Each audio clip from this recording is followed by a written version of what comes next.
చెన్నై తీరంలో తెట్టుకట్టిన చమురు తొలగింపు పనులు వేగంగా సాగుతున్నాయి. ఇవాళ సాయంత్రం లోపు సముద్ర తీరం వెంబడి పూర్తిగా చమురు తెట్టులను తొలగించేందుకు చర్యలు తీసుకుంటున్నారు. అధికారులు, వాలంటీర్లు, విద్యార్థులు అంతా కలిసి తీరాన్ని శుభ్రం చేస్తున్నారు.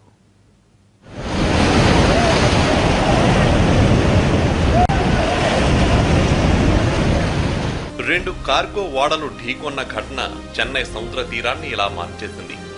ఓడల నుంచి ఒలికిన చమురు మొత్తం తెట్టులా మారి చెన్నై తీర ప్రాంతానికి చేరుకోవడంతో దాన్ని తొలగించడానికి అధికార యంత్రాంగం మొత్తం రేయింపువల్లు కష్టపడుతోంది. చమురు తెట్టు ప్రభావం 34,000 చదరపు మీటర్ల మేర సముద్రంపై పడిందని తీర ప్రాంత అధికారులు వెల్లడించారు. సముద్రంలోని చమురు తెట్టు దక్షిణం వైపు ప్రయాణిస్తోంది. ఎన్నోర్, రామకృష్ణానగర్ బీచ్లలో దాదాపు 70 టన్నుల చమురును బయటకు తీశారు.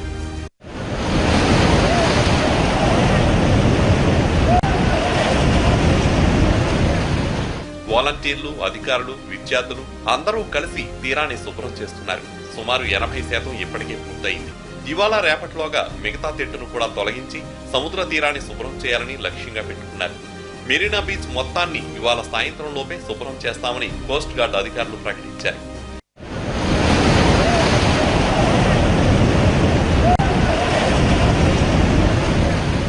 Tamil Nadu police coastal security group, అగ్నిమాపక శాఖ, పోర్ట్ ట్రస్ట్, మున్సిపల్ కార్పొరేషన్ ఉద్యోగులతో పాటు యూనివర్సిటీలు, విద్యార్థులు, ఎన్జీఓలు రంగంలోకి దిగాయి. ఆధునిక యంత్రాలను కూడా తెప్పించారు. ప్రస్తుతం సముద్రంలో ఎక్కడా ఆయిల్ ప్యాచ్లు లేవని, తీరంలో అక్కడక్కడా ఉన్న కొద్దిపాటి తెట్టును కూడా తొలగించి వేస్తామని అధికారులు చెబుతున్నారు.